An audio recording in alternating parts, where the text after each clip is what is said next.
pōkaro te au i te kōrero i te wano. Tanga puāwhio, puāwhio no. Te maramahunu ku te maramahura. Whatu te taki tātou, kao ate.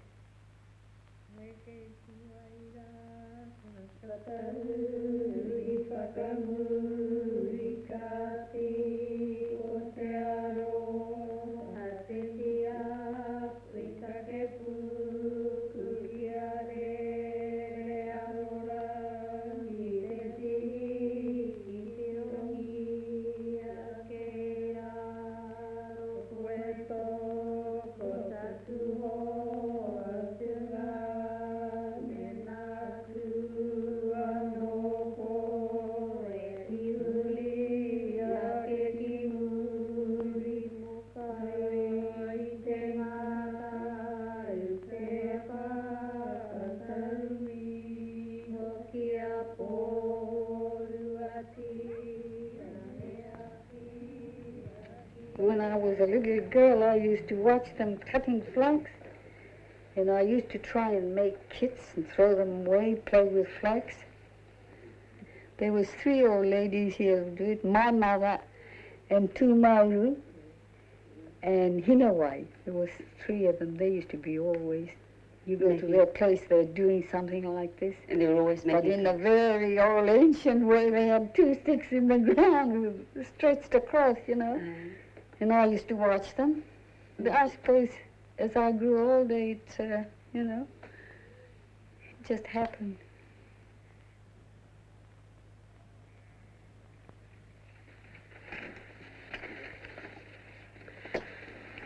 This is the central shoot, or rito, and these 2 are ahi rito. On either side of the shoot, they protect the shoot.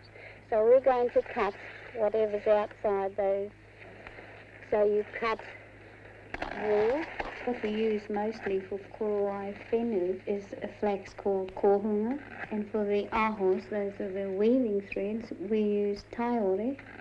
And we also have another flax called mutanui, and it has a fairly coarse fibre, and we use that too for whenu and huka, those are tassels. All of them can use for piupiu.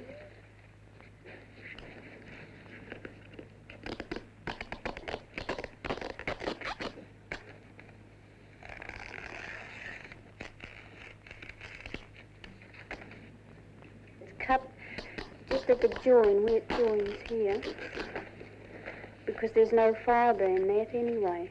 So you just cut it off? You just cut it off, that's waste. And then you take this too, because there's no fibre in the outside here, and this back rib off. So therefore, the best part of the flax is that part, that strip.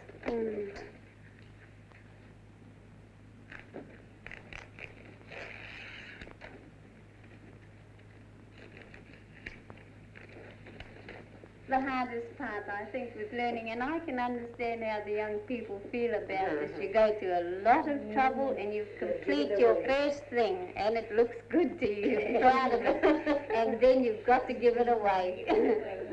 That's why I made that little wee tie thing. What do you call it? Tauri. Yeah. Tauri. I gave that away because if I made a korowai, I could keep it. I made my first little thing to give away. That's what you do. You got coins or...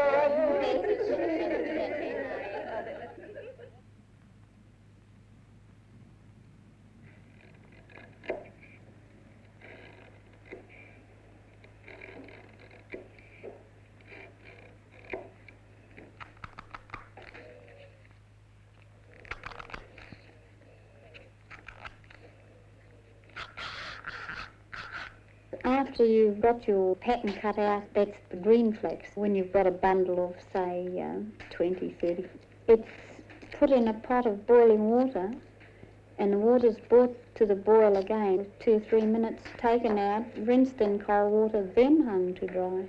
It was left to dry, it would curl on its own, but it would be a funny colour.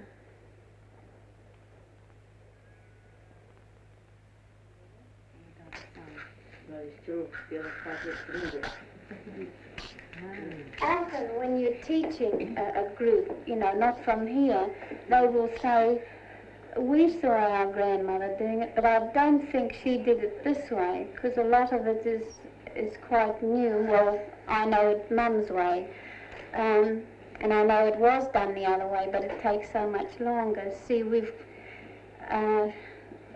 preparing the whenua for the korowai. Well, 3 stages have been cut out because we sort of twist the fibre straight from the green flax. This wasn't normally done. And we find by doing it this way it's quicker because you size your warp thread straight away from the size of the flax.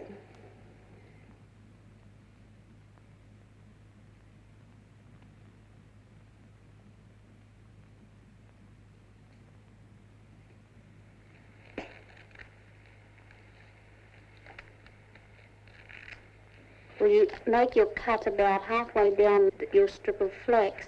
Not too deep and not too light. If it's too deep, you hardly get any fibre. And if it's too light, you get quite a bit of green amongst your fibre.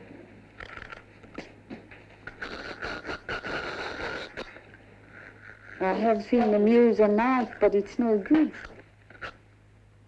It's not as clean as the mussel shell.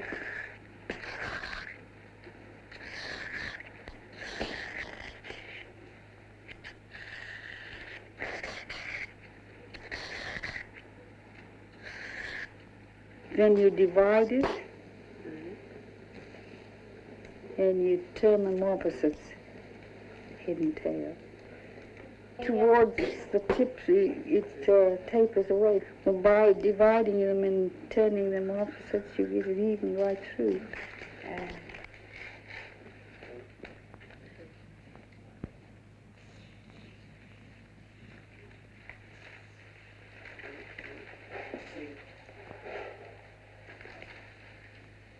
I can't really put a time on it, but when I'm preparing for it, I cut my bundle of flax during the day, then do all the toi and all that part, and the whakapā, and the rui, and I do this, I managed to do about 60 whenua, that's the warp threads, a night, and I think I'm doing quite well if I do that much.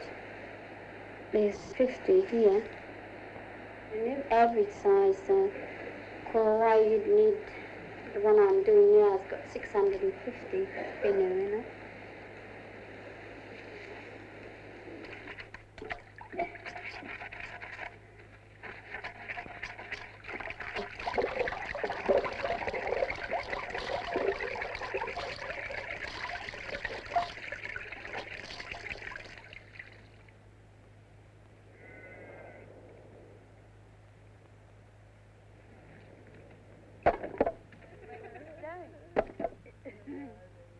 So what do? You dip it in water first?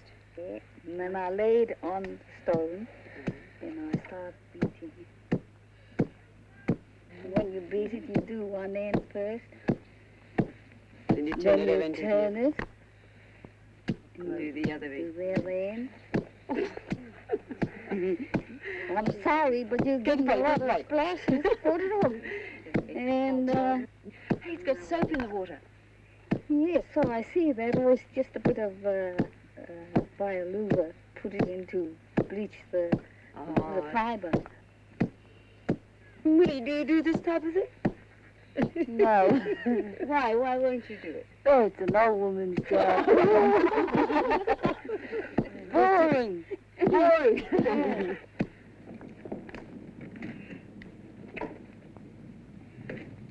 As a korma is done after the beating, the hank of whenua or the whiri is still a wee bit damp and it dries as you kormuru it. This is done by rubbing it between your hands. I know it makes the muka very soft. You can feel it, and you know when to stop too, by the feel of it.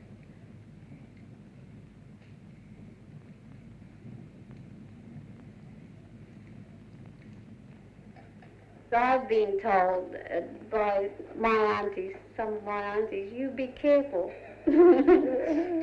Well, that's the only way I think of being careful, by blessing myself first if I feel a bit iffy or well. And so far, because they say that if you're young and you teach somebody older, that you lose your knowledge, it'll go. But I don't feel that way.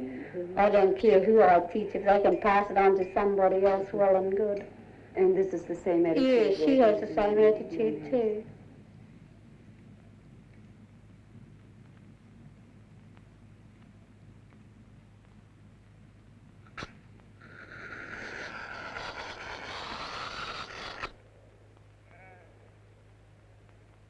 When you're scraping to get your ahos, you have to be very careful with them, and there's a lot of shaking of short ones, so that all your strands are the same length, so that when you come to the twisting, that you don't have short ones in it, and as you pull them out, there's no trouble in top and tailing them.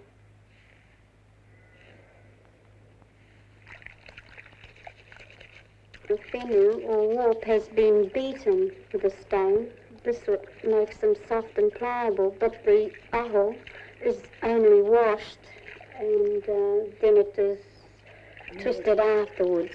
And of course they're much finer. There's only 4 strands, making it 2 and 2.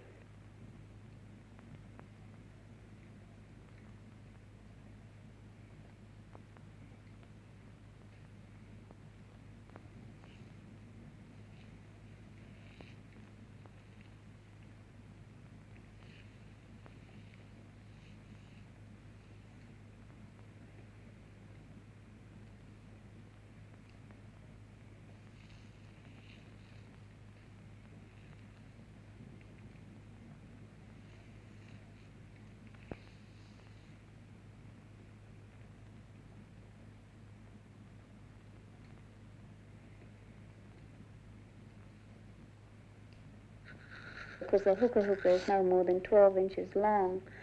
After you've divided the thicknesses, you can fold it in half, but they need to be twisted very tightly, and so you only do a short length at a time until you get your length, and then it's tied in a knot. There's no need to wash the hookah because they're going to be dyed black anyway. They're tied in a bundle, and then it's beaten, just a light beating.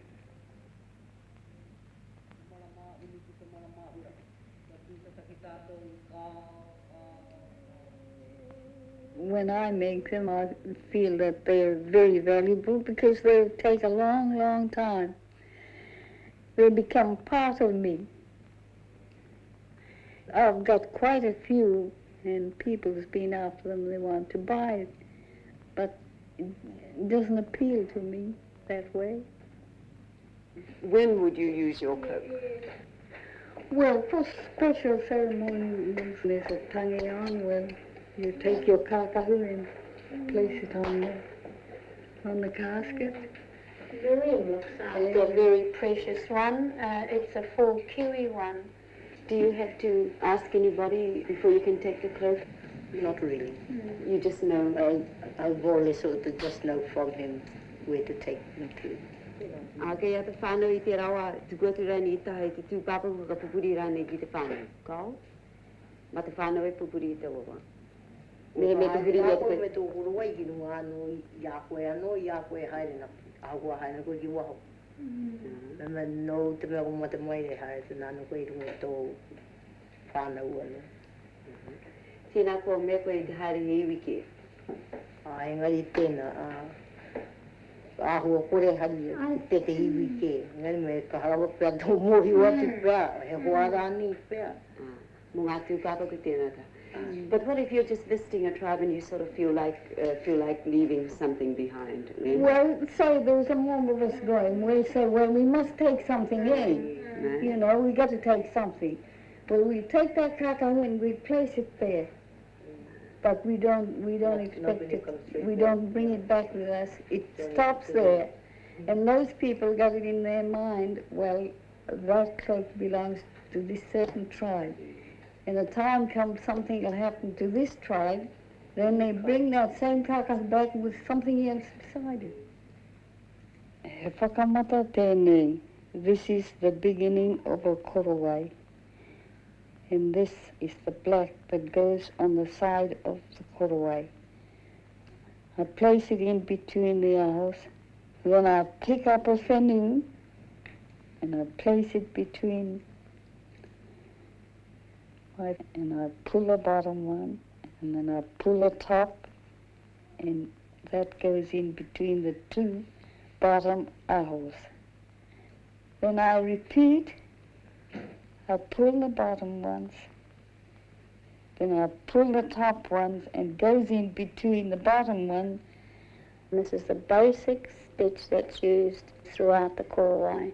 You do it about 6 inches in from the end of the whenua, and you continue to do your whatu, complete the korowai, then turn it around, and the 6 inches that was left of the whenua is used to do the tāniko border and fringe, and this will form the bottom of the korowai.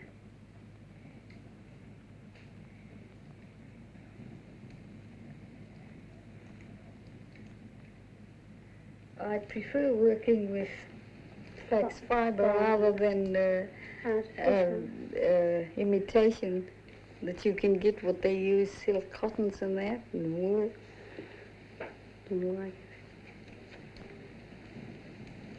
I think it's much better to do it with really flax fibre.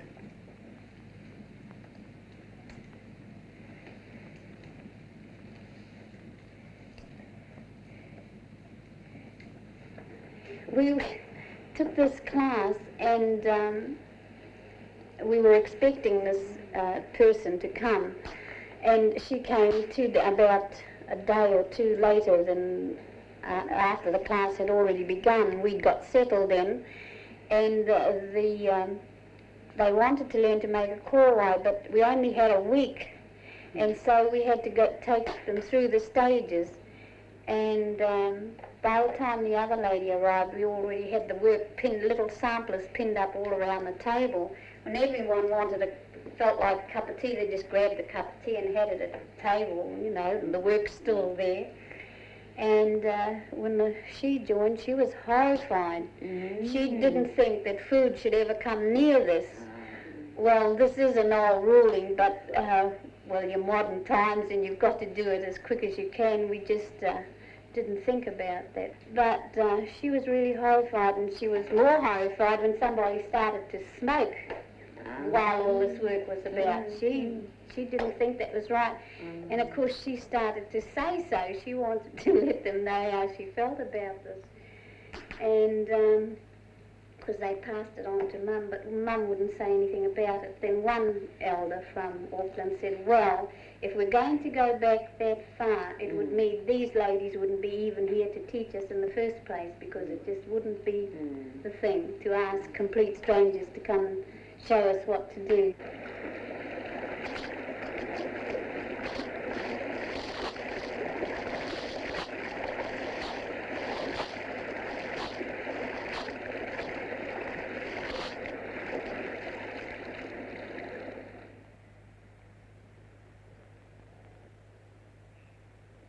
The yellow is a golden yellow, and it's really the easiest.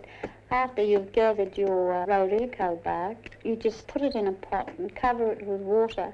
You bring it to the boil, and while it's boiling, then you put your muka in to dry, and you watch it. And when it's the colour you want, that's it. You just take it out and rinse it in cold water and dry it. For the brown, I have tried to make it easier, tying the ashes in a muslin cloth and boiling it in with the tāniko bark, and then taking the bark out and just leaving the water there to cool off, and then putting the muka in, and you've got the water and the ashes together. Sometimes it works, but not always. So I think sticking to the traditional way is the best. Boiling up your tāniko bark, let it get cold, put your muka in, leave it overnight, and then in the morning take it out and rub it in hot ashes, and then wash thoroughly and dry. When we're using the hino and mud, that you have no worry of the dye going into the flax part of the piupiu. It'll just go in the fibre. After you've got your bark from the tree, it's cleaned and it's beaten with a hammer or the back of an axe, broken up into small pieces and put into a container. I usually use the old copper, and cover it with water, bring it to the boil, and then just leave it. And when it's cold, then it's ready to use. You put your muka into the cold hino water, leave it overnight, and then in the morning take it out and dry the fibre. And when it's dry, then it's ready to go into the mud.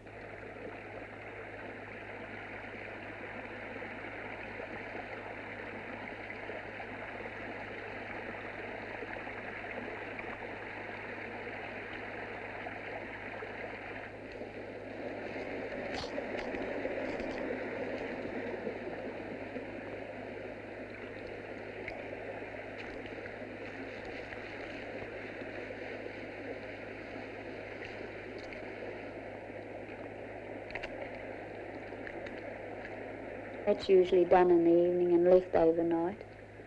And the mud is rubbed into the fibre until the fibre is really saturated and left there overnight, and then dried, taken out and washed and thoroughly, and then dried. And that covers the dyeing for the black.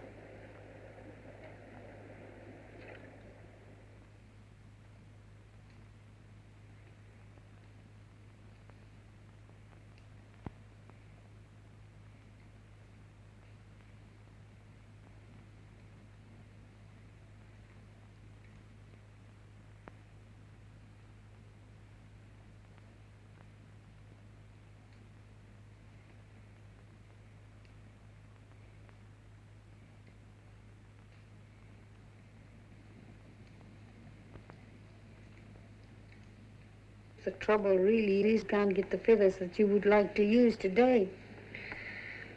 Meaning our native birds, such as kiwi.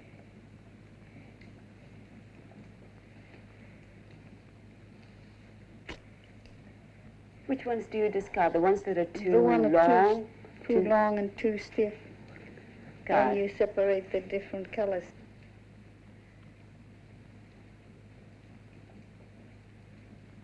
You use a bit of soap to wax them together.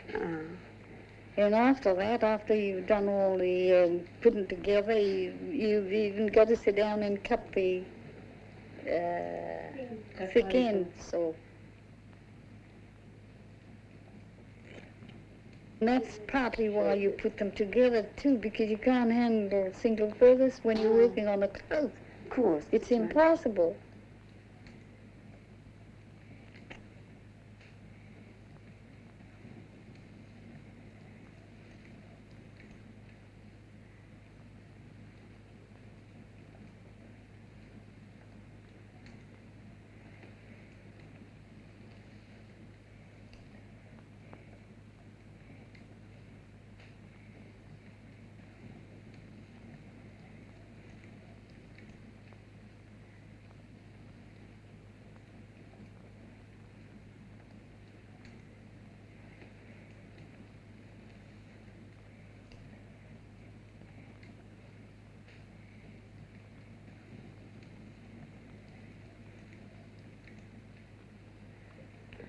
This is good because you sit like a lady doing it.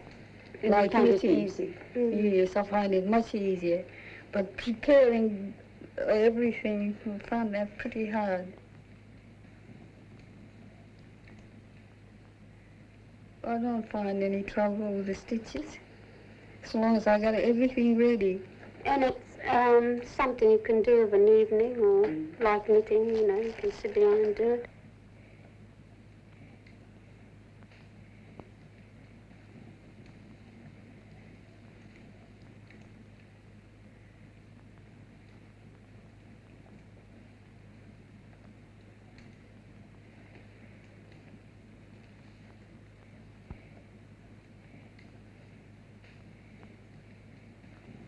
the highest part of Maori craft, I think, is tāniko.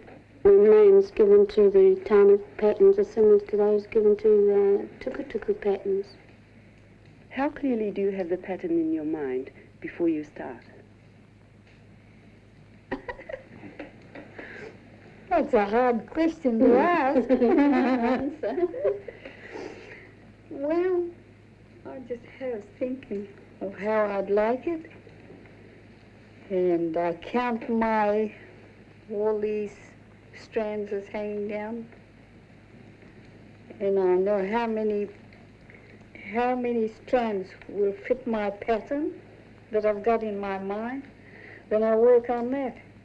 Using the same, the basic sort of patterns, or traditional patterns, but in different ways. They go wrong with the first row.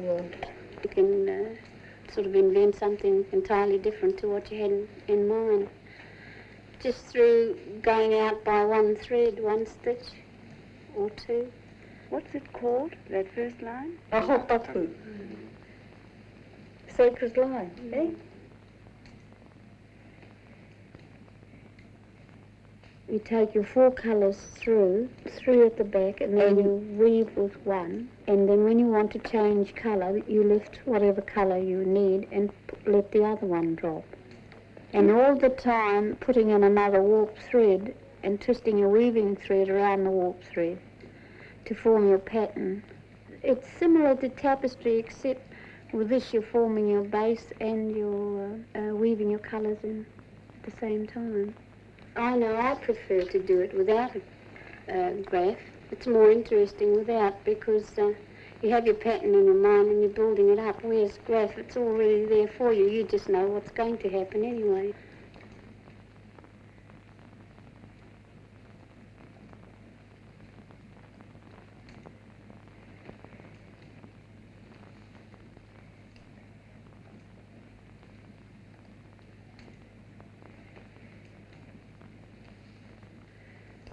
For an ordinary korowai, mostly it's just at the bottom, you know, but it depends on the type of korowai you're making too.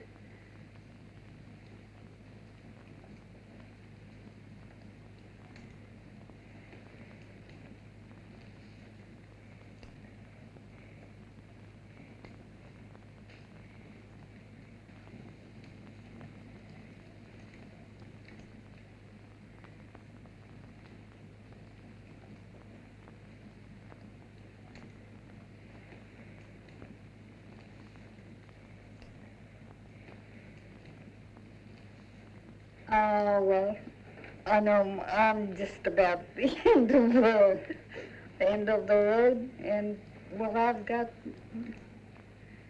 she's got the say in it, whatever she likes. What sort of a teacher was she? Oh, not too bad, but a little bit impatient. More patient with other people than your own family, I think, because we're expected to know seeing it being done all the time. So I feel that although we've always had her, and she's always been so willing to teach us, but we've been a great disappointment to her, because we're not as active as we should be doing it, you know. Well, perhaps I ought to speak for myself, shall I, Polly? We regret that now. Henny has completed a korowai, her first. And Ella, she was a complete stranger, came in here, wife of the school teacher, and in she went and learned. From the corner right through to the korowai, and she finished the korowai. That's what she said. She said, I'll beat all you people. I'll finish the korowai. And she did. And she did.